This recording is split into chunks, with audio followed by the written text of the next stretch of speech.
Monday, December 17th edition of the Carolina Weather Video. I'm meteorologist Matthew East here with you. There's a look at the radar this morning, Storm Tracker radar, showing you again, this is during the 5 o'clock hour. Our batch of overnight rain continues to exit off to the east, and now we await the next round of some showers and storms that'll roll on in as we head into the afternoon and early evening hours. More on that in just a moment. There's a look at the rain totals with this storm system, and actually most folks north of Interstate 20 got a pretty good little rain event out of this. And there were some exceptions, but a lot of folks in the Piedmont over a half inch and even over 1 inch in some spots, just what the doctor ordered.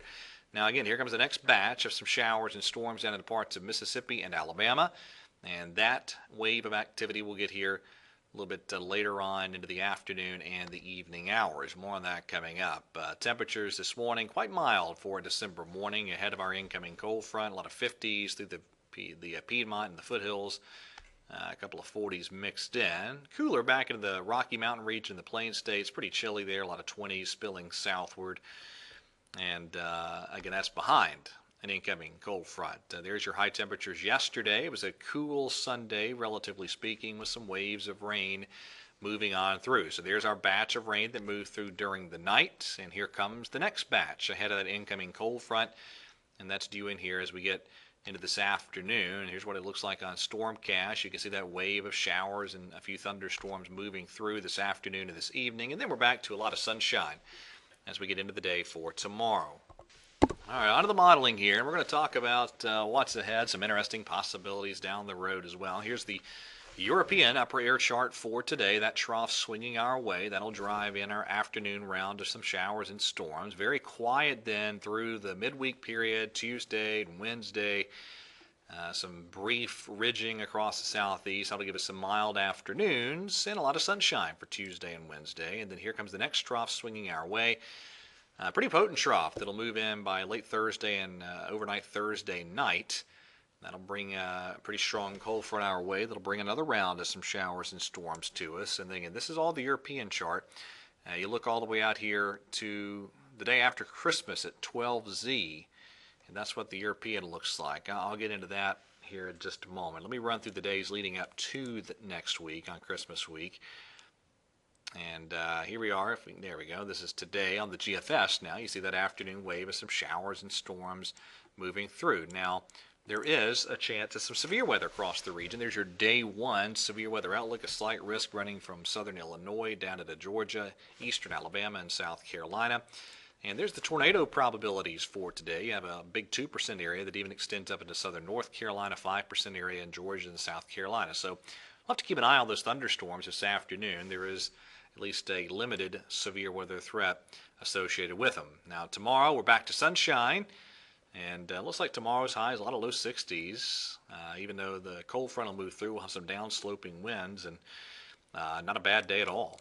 Wednesday looks pretty nice too, with highs in the 60s, full sunshine. But here comes that next system. See that low pressure over the Oklahoma Panhandle Wednesday afternoon. By Thursday, that is wrapping up into the Great Lakes region. Sharp cold front trailing down from that, so we will get a round of some showers and some thunderstorms as a possibility, say Thursday afternoon into Thursday evening, followed by some quiet and cooler weather for the weekend preceding Christmas. It looks like highs Friday, Saturday, Sunday, low 50s, some lows back below the freezing mark. Nothing overly cold, but some cooler weather moving back in. All right, then we get into our system, and all indications continue to be that there's going to be a system move through just after Christmas.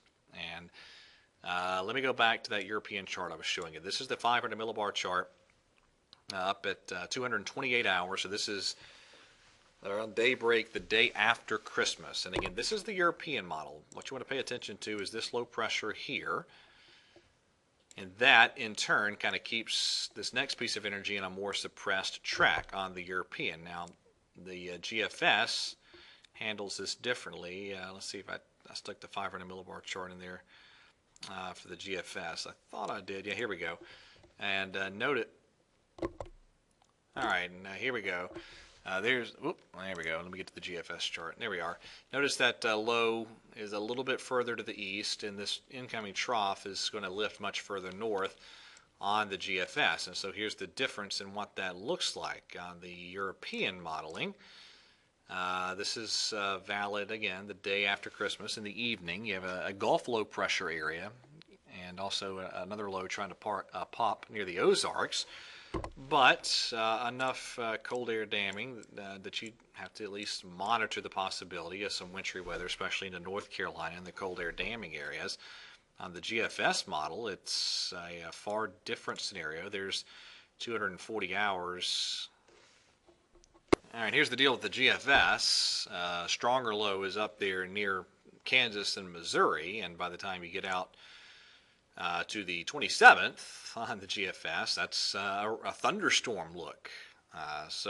And I will say the Canadian, if you look at it at the extended range of the Canadian, it is much more similar to the European with a cold air damming scenario in place. And so again, let me kind of real quick go back one more time to the European model. And again, notice you get that confluence here on the European here of the Northeast. That kind of pops in a high pressure that helps to get that cold air damming scenario going. And we'll just, we'll see. It's obviously 8, 9, 10 days away. A lot of time to keep an eye on that, but that's certainly a time frame to keep an eye on. Looks like that storm system the day after, not necessarily the day after Christmas, but soon after Christmas. All right, that's it for today. Thanks for watching. Have a wonderful day, and God bless.